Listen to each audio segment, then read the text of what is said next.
au-dessus de tout ce que l'on peut voir ou imaginer. Ta majesté,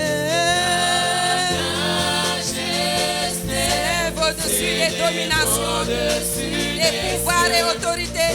Ton nom est infini.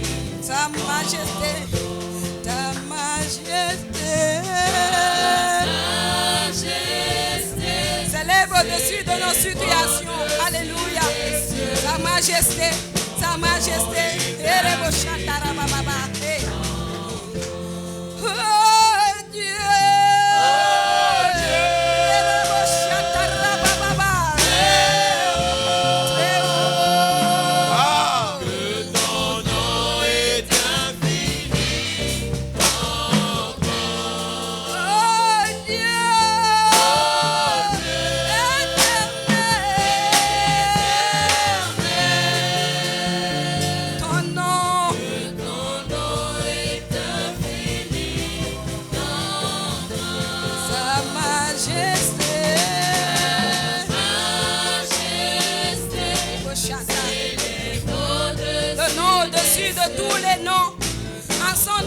Genou fléchis dans les cieux, sur la terre et sous la terre.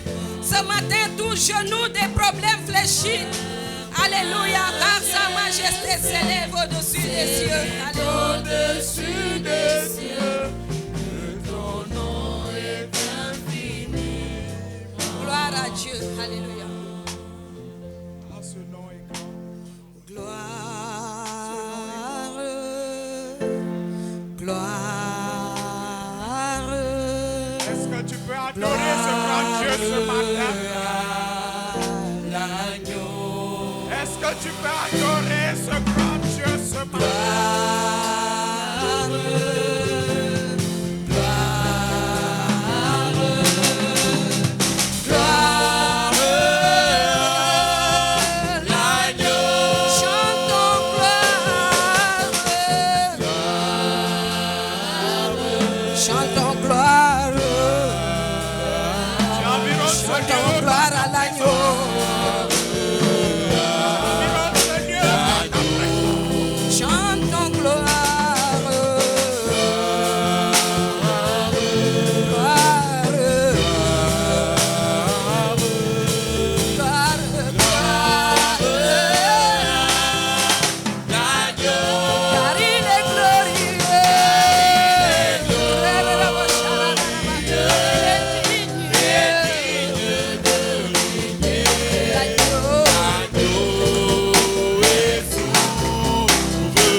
ces lieux. Cher Esprit de Dieu, nous t'invitons à nous ce matin. Tu es adoré. Souffle des quatre vents ce matin, cher Esprit de Dieu. Viens nous remplir de ta plénitude, cher Saint-Esprit de Dieu. Saint-Esprit, sans toi, nous ne pouvons rien. Alléluia.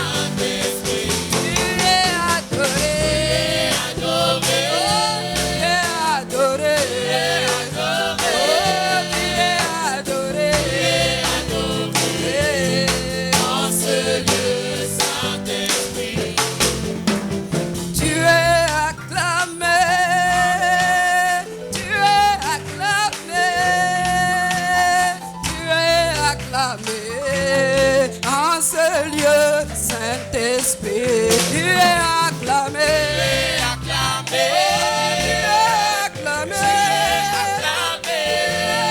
acclamé, acclamé, mon Seigneur Saint-Esprit.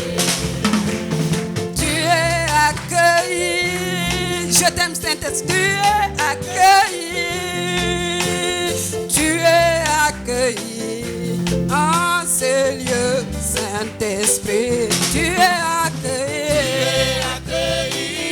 tu es le bienvenu, tu es la joie, la paix, tu es la vie, Saint-Esprit. Je t'aime, je te reçois, tu es Dieu, oh, tu es acclamé, acclamons-le, tu es acclamé, tu es acclamé, mon Seigneur.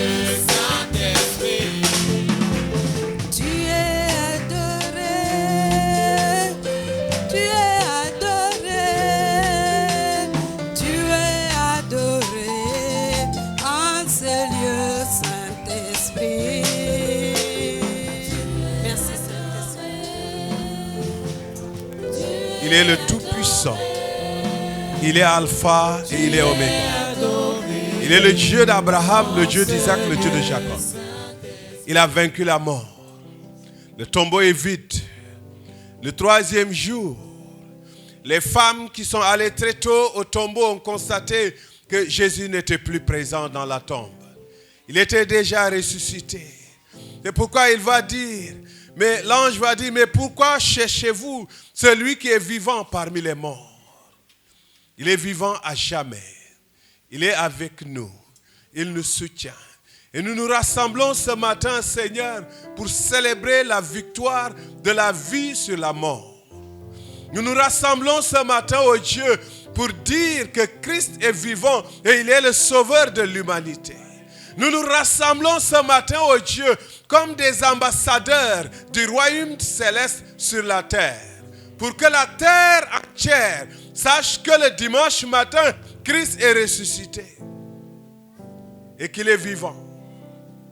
Et qu'il appelle tout homme, toute femme, tout être humain au salut.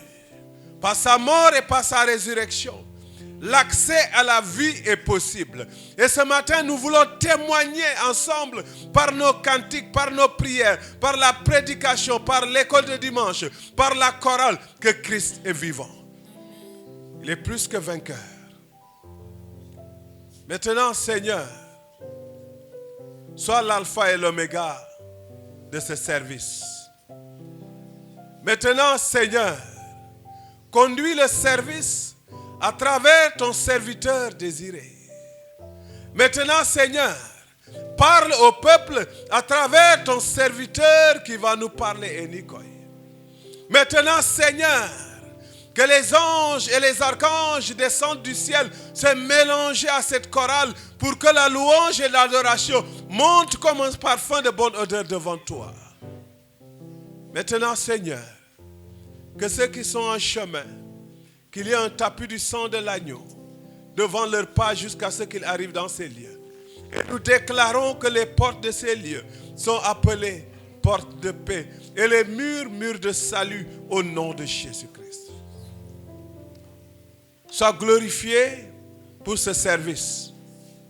Toi-même, qui es le fondateur et le consommateur de notre foi, sois également l'alpha et l'oméga de ce service. Bénis chacun, bénis chacune. Que tout homme, toute femme qui viendra à ce service avec un fardeau à la fin qui soit déchargé. Au nom puissant de Jésus-Christ.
Seigneur, reste avec nous, mon anobisco, mais reste avec nous, toujours et à jamais. Et mon Seigneur, Seigneur, reste avec nous, mon anobisco, mais reste avec nous, toujours et à jamais. et mon Seigneur, reste avec nous,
ñoo di mbootaay gi mosa yaakaar ci yow ñu ngi nii Sadoma xaala yoon bi digal ñu ko ñu fam def ko royukaay ci la di bal ma yi say doom yi la gëm te wóolu ñu ngi nii ñoo di mbootaay gi mosa yaakaar ci yow Sadoma xaala yoon bi digal ñu ko ñu fam def ko royukaay ci la di bal ma yi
Alléluia. Vraiment, même si je ne comprends pas, c'est beau. Que quelqu'un dit c'est beau. Alléluia. Vous savez, notre Dieu est merveilleux. Nous allons passer du temps au ciel à le louer comme ça dans toutes les langues. Alléluia. Que le nom du Seigneur soit béni et que toute la gloire revienne au Seigneur. Vous savez, tout à l'heure, quand le frère lisait les textes, quand il a lu, c'est pourquoi je vous déclare que personne, s'il parle par l'Esprit de Dieu, ne dit Jésus est anathème, et que personne ne peut dire Jésus est Seigneur si ce n'est pas le Saint-Esprit. Et j'ai eu ma réponse. Parce que je me suis réveillé ce matin avec un chant qui fredonne dans mon cœur, mais ce chant est en sérère. Je ne connais même pas les paroles. Et je me dis, mais qu'est-ce qui se passe? C'est que par l'Esprit, parce que nous avons l'Esprit, quand Jésus est adoré, nous sommes contents, même si nous ne comprenons pas la langue. Alléluia. Et j'aimerais que, c'est généralement le pasteur justement et sa famille qui chantent ce chant. Et ce chant a été gravé dans mon cœur depuis ce matin, je me suis réveillé avec ce chant. Je vous donne juste la mélodie et je ne connais pas les paroles. Ça va comme ça.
Jésus est merveilleux.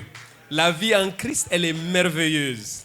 On ne peut pas comprendre. Quand quelqu'un n'a pas fait l'expérience de Christ, il ne peut pas comprendre.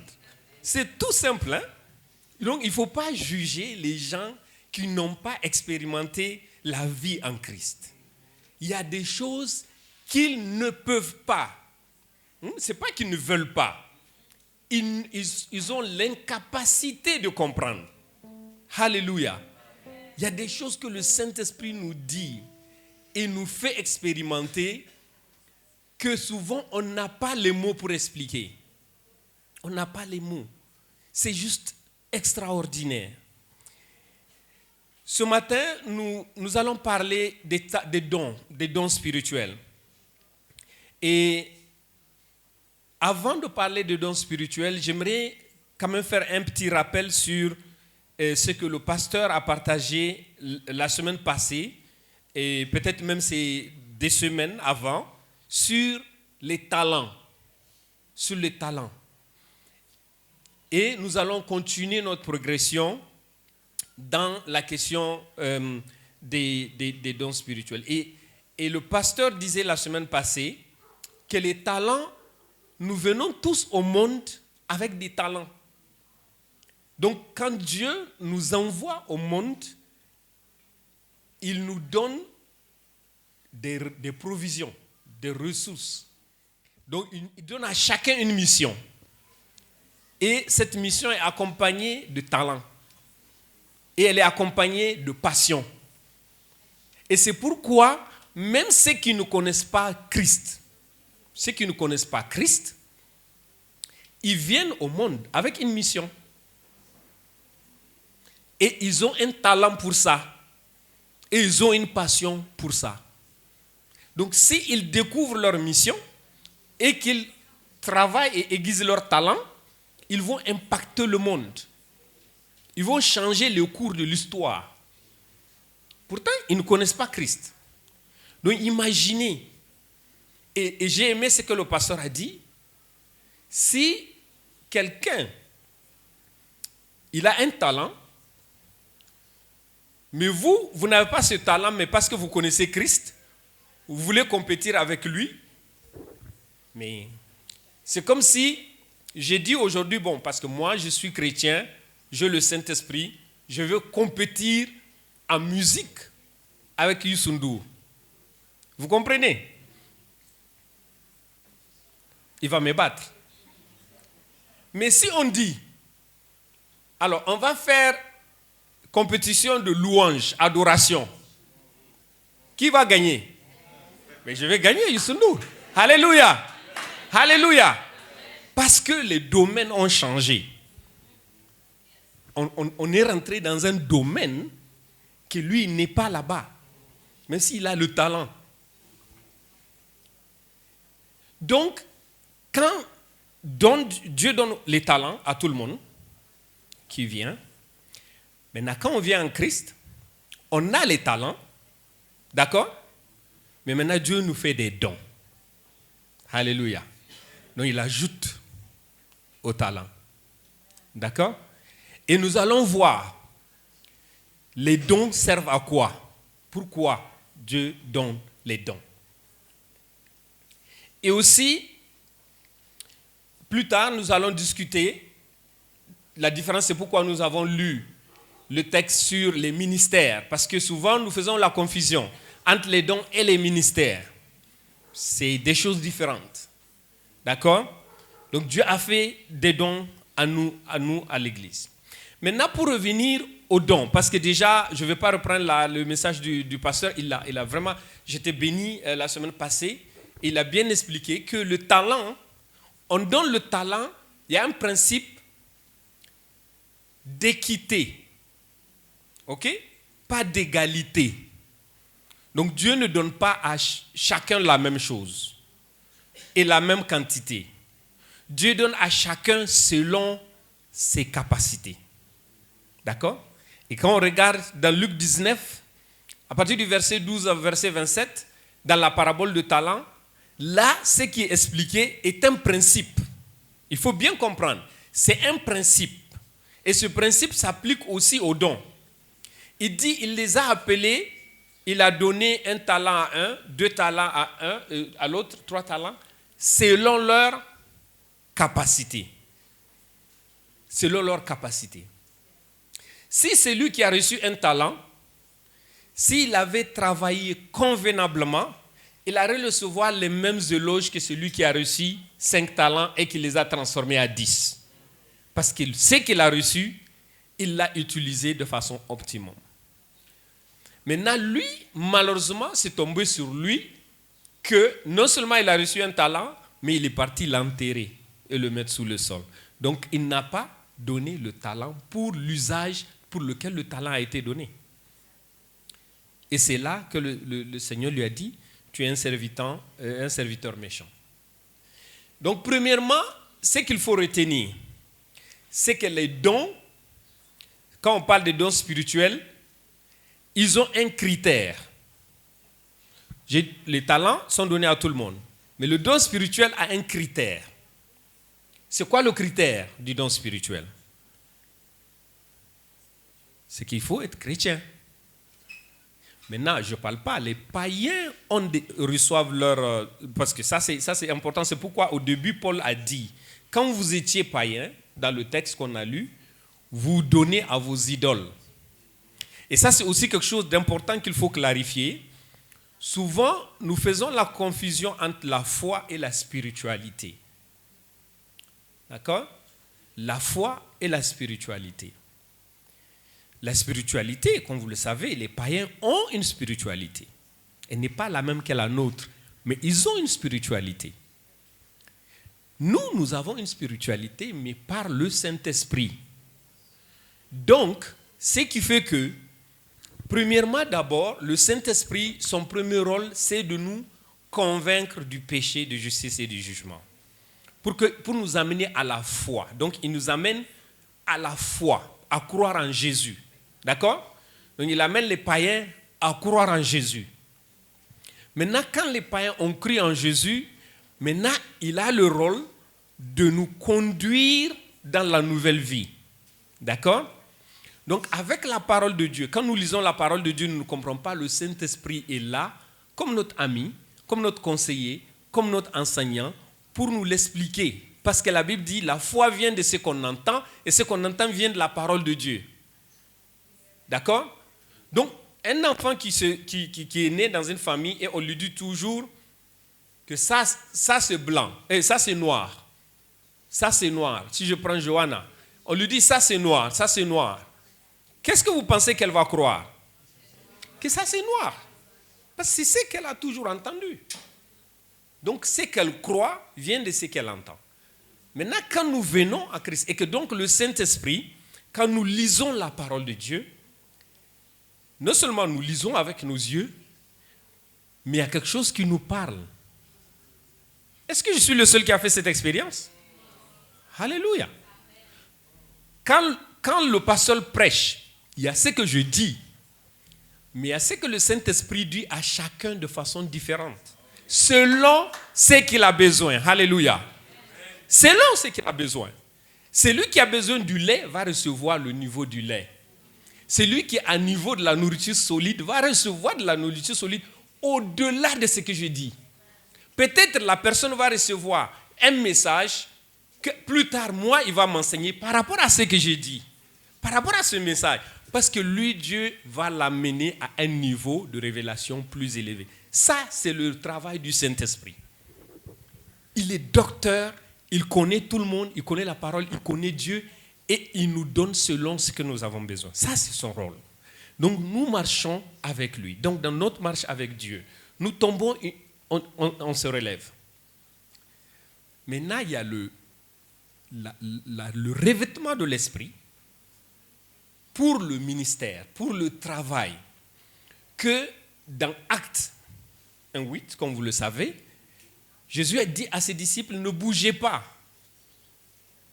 Avant ça, il les a dit, ne bougez pas, jusqu'à ce que le Consolateur vienne. Et quand vous recevrez le Saint-Esprit, il parle. Maintenant, excusez-moi, non, le Consolateur, c'est le travail que je dis qu'il fait, notre avocat. Mais il dit, quand vous recevrez une puissance, cette puissance, alors il dit, vous serez mes témoins.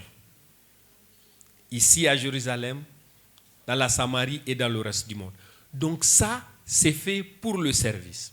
Et c'est pourquoi nous voyons un chrétien qui accepte Jésus, le Saint-Esprit l'amène à accepter Jésus, et qui marche avec le Seigneur comme son Seigneur, parce que Jésus a été sauveur. Une fois, c'est bon. Mais là, maintenant, il est Seigneur. Donc, cette personne, elle est sauvée. Alléluia. Elle est sauvée. Mais si elle ne passe pas à un niveau où maintenant le Saint-Esprit l'amène à un certain niveau d'onction, il n'y a pas de problème. Vous allez voir des gens qui n'ont pas ce revêtement, qui n'ont pas ces dons, mais qui vivent une vie de témoins solides et qui impactent le monde. Mais la puissance vient de la spiritualité.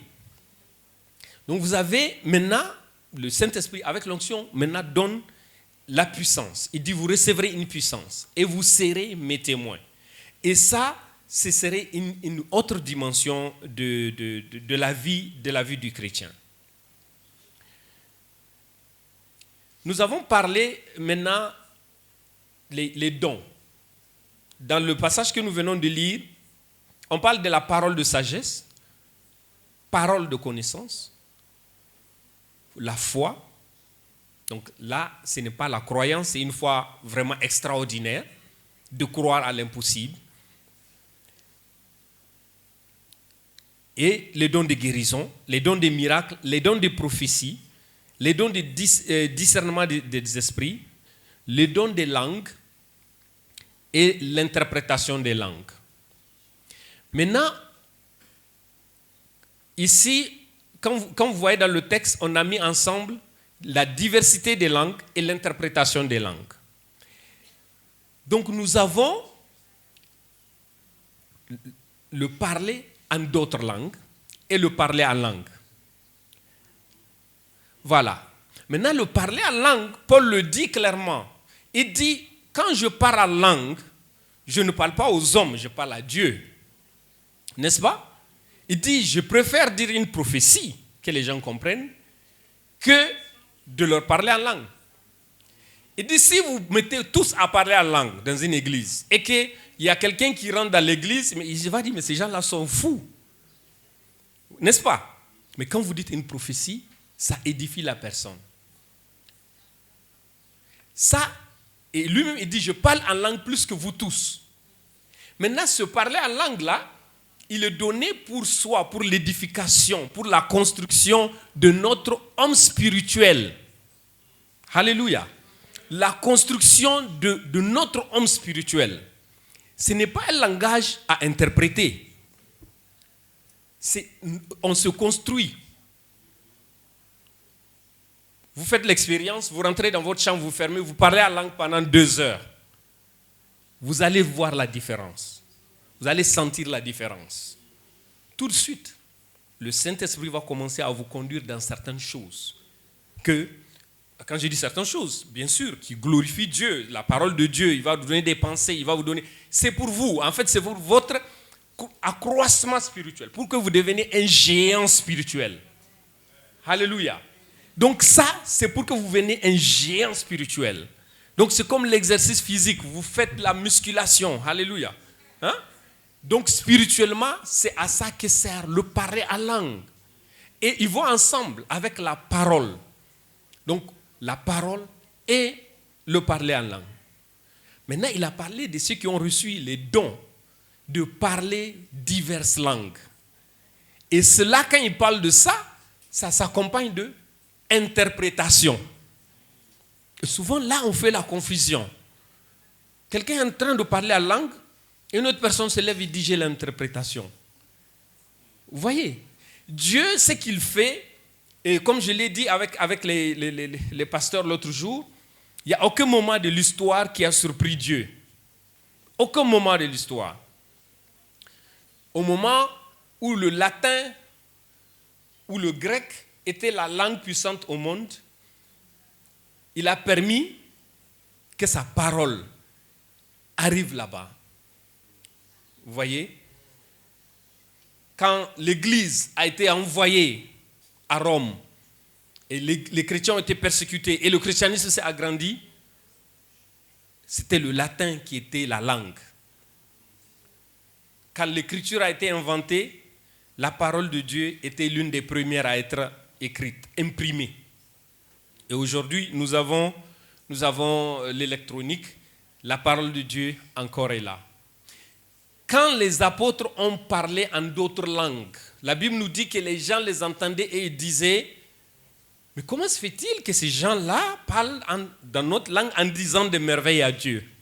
Parce qu'il y avait un très grand rassemblement à Jérusalem des gens, des Juifs, on dit du monde entier qui sont venus. Donc Dieu voulait glorifier son nom par cela. Donc beaucoup de ces gens sont repartis, mais déjà ils ont entendu l'évangile, ils ont entendu la parole de Dieu. Donc les dons que nous avons, c'est pour l'édification de l'Église, des croyants. Alléluia. Dans ces 9 dons que vous voyez dans les 1 Corinthiens, pourquoi vous ne voyez pas le don d'évangélisation? Dans les 1 Corinthiens 12, vous ne voyez pas l'évangélisation. Parce qu'on n'évangélise pas un chrétien. Amen. Parce que cette personne-là a déjà connu Christ. Maintenant, ce qu'il faut, c'est sa construction, c'est son édification. C'est pour l'édification du corps de Christ. Donc le don, premièrement, oui, il est gratuit, c'est clair. Il n'est pas par mérite. Mais j'ai dit, il a un critère. Le critère, c'est d'être en Jésus. Ça, c'est les dons. Le talent n'a pas de critère. Les dons, le critère du talent, c'est juste être né. Hein? Il faut bien être né. Alors, le don, il faut un critère. Il a un critère. Être en Jésus. Mais, à part ça, il est gratuit. Il a un objectif. Il y a un objectif. Dieu ne vous donne pas le don pour vous montrer. Non. Ce n'est pas ça le but. Ce n'est pas ça le but. Le but, c'est pour l'édification du corps de Christ. Et le don a un principe. C'est qu'il est donné selon notre capacité et notre maturité. Non, pas nécessairement. Selon notre capacité et selon ce que Dieu veut faire dans son Église. Maintenant, je viendrai à la question de maturité. Parce que la maturité, ce n'est pas ça qui fait qu'on a le don. Non. Mais seulement, on va faire des erreurs, comme des enfants. Romains 11, 29, il dit que les dons et les appels de Dieu sont irrévocables. Romains 11, verset 29. Les dons et les appels de Dieu sont irrévocables. D'accord? Maintenant, en termes de notre maturité en Christ, ce qui se passe avec le don, si vous avez le don, Dieu ne va pas l'enlever, mais si notre marche maintenant avec le Seigneur est contraire au principe de Dieu, ce qui arrive, c'est nous disqualifions. Nous nous disqualifions à l'utilisation du don. Amen? Oui. Par exemple, quelqu'un qui est docteur à la parole, il est docteur, il a le don de docteur de la parole, mais toute sa vie est le contraire de ce qu'il enseigne. Il peut bien être docteur de la parole, et ça ne change pas. Mais, on a parlé de l'influence, le premier main. Donc, il n'y a plus d'influence. Pourquoi? Parce que cette personne s'est disqualifiée. Mais le don reste. Mais la personne s'est disqualifiée.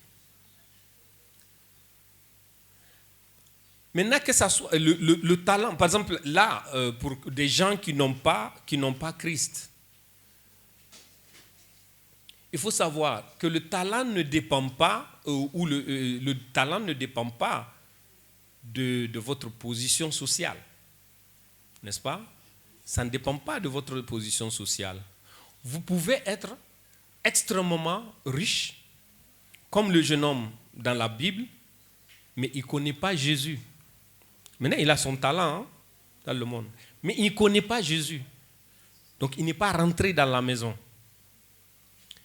Ou bien vous pouvez être pauvre, mais ce n'est pas ça qui fait de vous sauvé.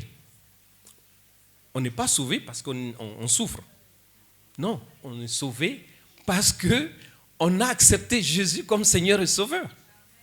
C'est ça la clé. Et on n'est pas sauvé parce qu'on a une vie morale correcte. Non. Il y a des gens qui disent non, mais voilà, moi, je vais pas en boîte, je ne bois pas, je ne fume pas, je ne fais pas ceci. Oui, oui, d'accord. Jésus a dit, c'est bien, tu fais bien. Parce que c'est bon pour ta santé dans tous les cas. Oui, mais ça ne fait pas de toi un sauvé. Jusqu'à ce que tu acceptes le Seigneur Jésus-Christ comme ton sauveur, Seigneur et sauveur. Venir à l'église n'est pas sauvé. Seulement venir à l'église. Vous comprenez ce que je veux dire? Ça veut dire, voilà, je vais à l'église. Non, c'est la relation, parce qu'il faut cette relation-là. Dieu donne les dons à ceux dont il a une relation. Quelle est ta relation avec Dieu? Là, on va commencer à parler des dons. Relation avec Dieu. Moi, je ne parle pas de dénomination, je ne parle pas de... même le terme chrétien, je ne parle pas de ça. Je parle de relation. Tu rentres en relation avec le Seigneur. Et là, on peut parler maintenant des dons. Quels sont les dons que tu as reçus? Et pourquoi tu les as reçus? Comprendre le pourquoi, c'est ça maintenant la maturité. Je reviens dans la maturité. Comprendre le pourquoi j'ai reçu le don. Et cultiver le don. D'accord? Maintenant, il ne faut pas se mettre à prier parce que, ok, un frère a un don et on regarde, la personne a un don de chantre et ça me plaît de voir les chants, mais donc il me faut aussi ce même don-là. Ce n'est pas comme ça que ça marche. Amen? Oui. Chacun avec l'objectif et ce que Dieu a pour vous.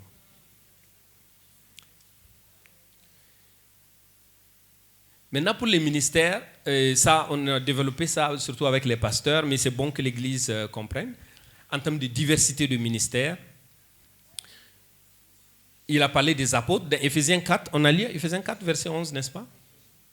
Éphésiens, nous pouvons encore lire. Ça ne...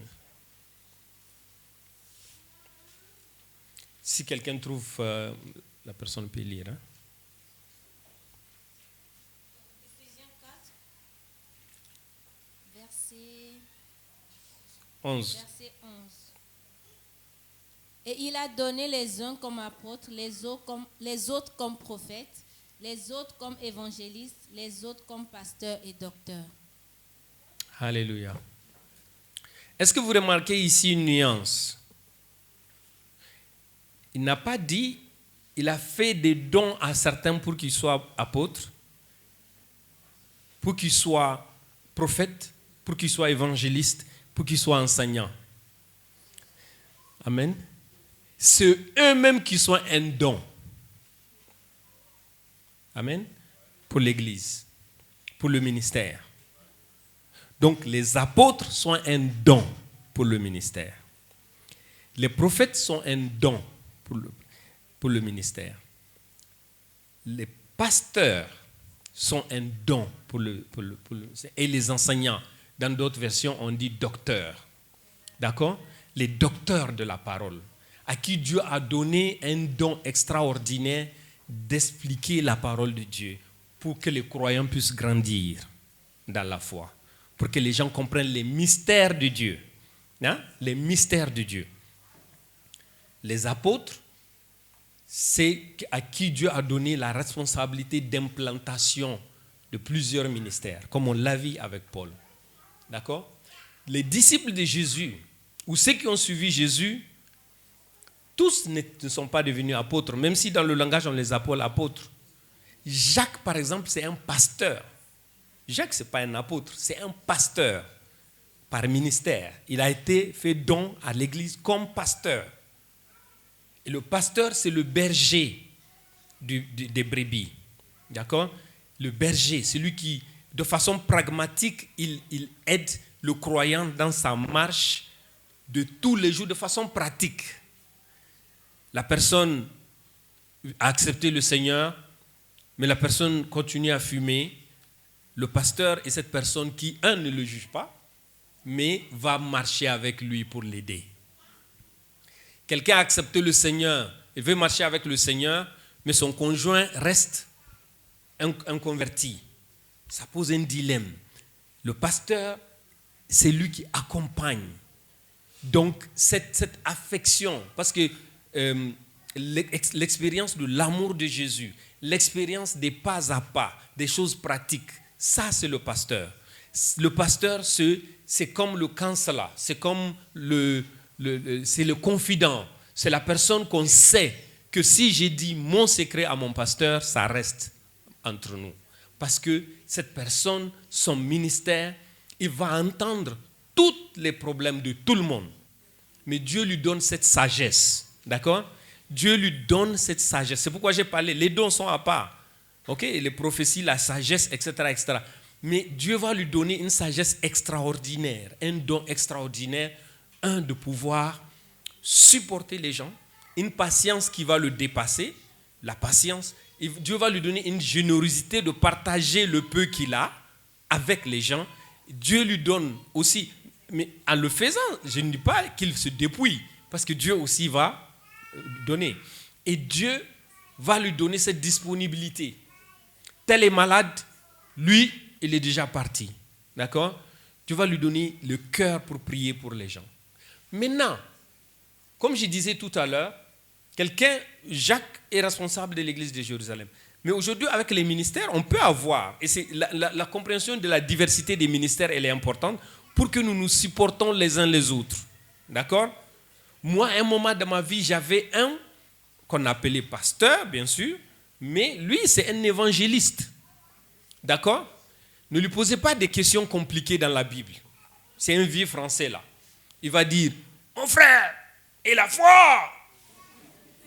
Il ne faut pas l'amener, il est perdu. Quand vous lui dites, mais pasteur, la généalogie de Jésus entre Matthieu et Luc, et tout ça, il dit, oh mon frère, crois en Jésus. Lui c'est tout. Hein? Et Dieu l'utilise, il fait des miracles, et Dieu a vraiment amené beaucoup de seigneurs par lui, et aux gens au Seigneur par lui. Mais ne lui pose pas des questions compliquées. Ce n'est pas son truc, ce n'est pas son don. Mais j'ai un autre pasteur par contre. J'ai un autre pasteur, mais que lui, c'est un docteur de la parole. Alléluia. Girodel, un pasteur de la parole. Lui aussi un français. Mais non, quand vous êtes assis, vous l'écoutez, mais c'est comme si vous mangez. Vous ne voulez pas que ça finisse. Les études bibliques, c'est tellement bon. Il prend la parole, il vous l'explique d'une façon. Lui, c'est comme ça. C'est la parole de Dieu. Mais il va avoir des gens malades dans l'église. Lui, ce n'est pas son problème. Il ne va pas visiter. Hein. Et puis maintenant, les gens le critiquent dans l'église. Ah, mais comment un pasteur quand même? Non. Frères et sœurs, la Bible nous dit supportez-vous les uns les autres. La diversité. Il faut qu'on comprenne la diversité. Chacun, ce n'est pas qu'un est mieux que l'autre. Vous allez voir dans l'église, il y a des frères, eux ou des sœurs, eux, ils ont le cœur à ça. D'accord? Mais maintenant, il ne faut pas le comparer à une autre personne qui, elle, ne fait pas ça. Parce que cette personne, ce n'est pas son don. Il faut trouver son don et l'encourager dans son don. D'accord? Les évangélistes, les pasteurs, les apôtres, l'enseignant, c'est des diversités. Maintenant, tous ces gens peuvent être à la tête d'une église. Et maintenant, Dieu va les amener, il va les donner des gens qui ont les autres dons complémentaires. Alléluia. Parce que Dieu, quand il donne une mission, il donne les ressources pour le ministère. Il a donné à Moïse la responsabilité de construire le tabernacle et il lui a donné des personnes. Absalel, je continue à oublier le nom de cette personne-là. Vous m'excusez, hein, je prêche, mais je n'ai pas lu tous les textes sur lesquels je parle. Je connais seulement l'histoire. D'accord? Dieu lui a donné des artisans, des gens qui maîtrisent pour travailler avec lui. Mais Moïse a la responsabilité de conduire le peuple du Seigneur. J'ai perdu la notion du temps. Pardon? Non, je demande, pasteur, encore, on a du temps ou bien on arrête à midi? Ok.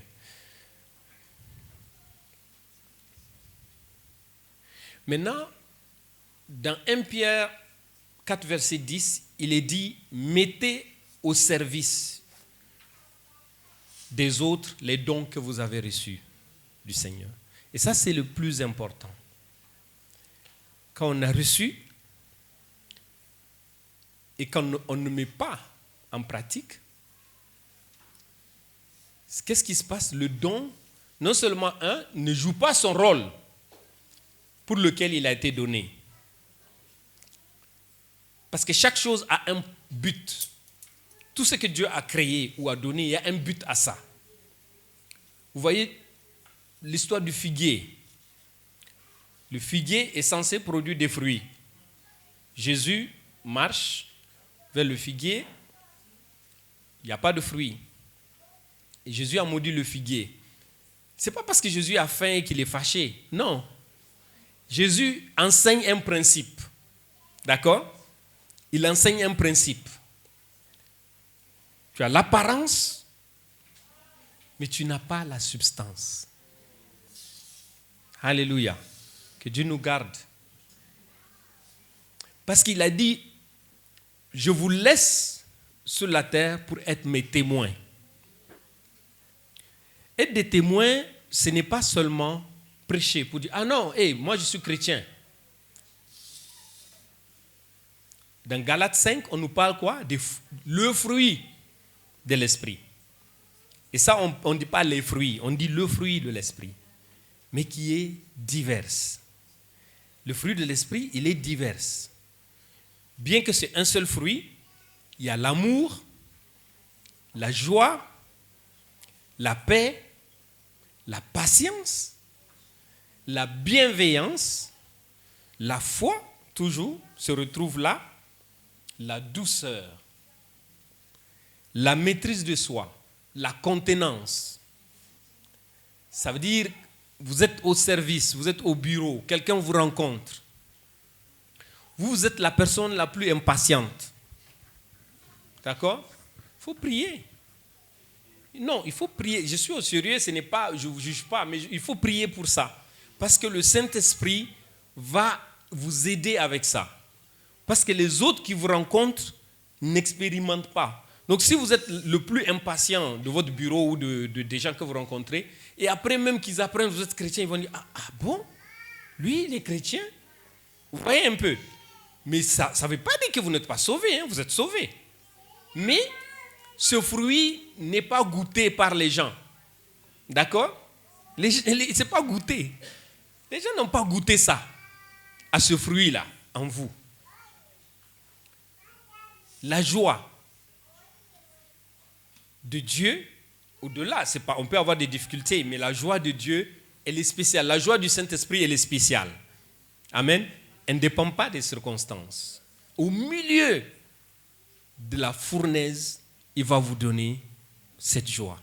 Il va vous donner cette paix de Christ qui surpasse toute compréhension humaine. Les gens ne peuvent pas comprendre la paix que vous avez dans certaines circonstances. Parce que dans la circonstance, eux, ils vont réagir différemment. Mais ils voient. Et donc, le fruit de l'esprit va faire en sorte que les gens qui vous côtoient, les gens qui vous voient, vont avoir des questions dont la seule réponse, c'est qui? C'est Jésus. La réponse va pointer vers Jésus. D'accord? Où les gens vont voir une transformation sur le plan juste de votre comportement, de façon, vous étiez, ah mais je te connaissais, mais tu étais tellement colérique avant. Qu'est-ce qui s'est passé? Non, j'ai rencontré Jésus. Amen. Ce n'est pas des efforts personnels. Ça, ce sont les fruits que le travail du Saint-Esprit va produire en nous. Donc, pour conclure, le principe de l'utilisation. Imaginez que vous faites un don à quelqu'un. Vous donnez une chemise à quelqu'un. Et puis le dimanche prochain, vous la voyez avec la chemise. Oh, vous êtes content, n'est-ce pas? Vous sentez que, c'est bien, je suis content. Et le Saint-Esprit nous fait des dons. Quand on les utilise, le Saint-Esprit est content. Et quand le Saint-Esprit est content, qu'est-ce qu'il fait? Ben, il donne encore. Il donne plus. Alléluia. Il aiguise. Donc la puissance de l'utilisation, il va être partenaire parce que il va se dire oui, ça c'est le don que j'ai fait. Voilà. Il faut rendre Dieu fier. Parce que quand il donne, on n'utilise pas. Vous donnez, on n'utilise pas. Vous imaginez quelqu'un a une seule chemise. Comme il m'est arrivé dans ma vie, à un moment, je lave, j'attends, on sèche. Mon pays, c'est sec. Donc, quand j'attends 5 minutes, ça sèche. Donc, je repasse et je mets. Il n'y a pas de problème. Mais vous voyez quelqu'un qui a une seule chemise. Et vous dites, je vais aider cette personne. Donc, vous commencez à lui donner des chemises. Mais vous le voyez toujours avec sa chemise. Il ne porte jamais les dons que vous lui avez donnés. Vous allez commencer à vous poser la question, mais il n'aime pas mes dons, ou bien même il ne m'aime pas. Ou bien il vend. Qu'est-ce qu'il fait? Mais quand il porte, vous êtes content. Vous êtes content. Vous donnez davantage. Les principes du don. D'accord? Mais sachez-le que les dons et les appels de Dieu sont irrévocables. Irrévocables. Maintenant, marchez dans l'esprit et vous n'accomplirez pas les désirs de la chair. Et maintenant, en marchant dans l'esprit, on continue à se rendre qualifié. Quelqu'un peut me donner une guitare, mais si je ne travaille pas la guitare, je ne peux pas jouer. Ou je ne vais pas bien jouer, ou je vais perdre certains accords. Mais le principe, c'est que vous êtes en Christ. Alléluia. Si quelqu'un n'est pas en Christ ce matin, si quelqu'un n'est pas en Christ, ne passez pas cette opportunité. Parce que c'est une question d'abord du salut. Ce n'est pas pour recevoir les dons, c'est une question du salut. Le salut pour votre vie. C'est extrêmement important. C'est la plus grande décision que quelqu'un peut faire. Même si vous avez entendu l'évangile pendant des années, même si vous êtes né dans une famille chrétienne, même si vous venez à l'église tous les jours, ça c'est bien. Mais ce n'est pas ça qui amène au salut. Et votre salut est tellement important pour Dieu qu'il a envoyé son Fils unique pour venir mourir sur la croix. C'est extrêmement important. Tout le reste suit. Le reste, maintenant, va suivre. Maintenant, vous allez, le Saint-Esprit, vous aurez le Saint-Esprit comme compagnon, comme ami qui vous conduit. Les difficultés, tout le monde va en avoir. Tout le monde va en avoir. J'ai l'habitude de dire à mes enfants, bienvenue dans la vie des adultes. Hein? Et il y en a qui, ah non, je préfère quand j'étais enfant encore. Ouais? Parce que la vie d'adulte, c'est compliqué. C'est très compliqué, hein, la vie des adultes. Mais l'affaire avec le Seigneur, c'est merveilleux. C'est merveilleux. Alléluia. Que son nom soit béni. Éternel notre Dieu, nous te bénissons ce matin pour ta grâce. Nous te bénissons, Père, parce que non seulement tu es venu nous chercher, tu t'es révélé à nous, Seigneur, mais aussi tu nous as fait des dons.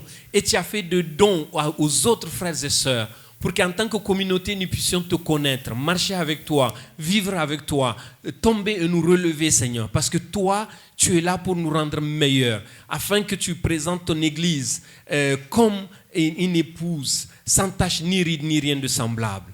Que ton nom soit béni, Seigneur. Aide-nous, Seigneur, non seulement à chercher à connaître nos dons que tu nous as faits, mais aussi à les cultiver par notre travail avec le Saint-Esprit, par une vie par le Saint-Esprit, par l'exercice spirituel. Comme Paul le dit, l'exercice spirituel, où nous avons une vie spirituelle qui est efficace et qui est forte. Seigneur, merci également pour les personnes qui ne te connaissent pas. Même ceux qui sont, peut-être il y a quelqu'un dans cette salle qui ne te connaît pas. Seigneur, je prie que tu touches son cœur par la puissance du Saint-Esprit. Seigneur, qui ne quitte pas ce lieu sans être convaincu qu'il ne peut pas continuer le voyage de la vie sans Jésus. Qu'il ne peut pas ou elle ne peut pas continuer le voyage de la vie sans Jésus. Et le semblant ne marche pas. On ne peut pas te plaire par la chair, Seigneur. Mais Seigneur, que tu donnes cette grâce-là à quelqu'un aujourd'hui, de t'accepter comme son Seigneur et Sauveur et vivre cette extraordinaire vie avec toi. Merci Seigneur notre Dieu. Et continue à bénir ton Église avec tous les ministères pastoraux, les apôtres, Seigneur, des évangélistes. Seigneur, je prie que tu donnes des enseignants de la parole qui aident, Seigneur, dans la compréhension de ta parole, Seigneur notre Dieu. Bénis, Seigneur, le pasteur principal de cette église, pasteur Ning. Seigneur, bénis-le encore dans son travail, dans son ministère. Seigneur, bénis-le et continue à donner ton onction. Et Seigneur, donne-lui des collaborateurs loyaux, fidèles, qui aiment te servir, qui te servent. Seigneur, merci pour le soutien de l'Église. Merci pour toutes les personnes qui ont visité aujourd'hui. Seigneur, bénis-les, qui retournent, Seigneur, avec ta parole, que le Saint-Esprit les a parlé au-delà de ce que moi je peux dire par les mots. Seigneur, parce que le Saint-Esprit est en eux. Et ta parole dit, on donne à celui qui a, mais celui qui n'a pas, on note même ceux qui croient avoir. Que ton nom soit béni. Donne à chacun et que tu bénisses toutes les familles de cette église. Au nom de Jésus. Amen.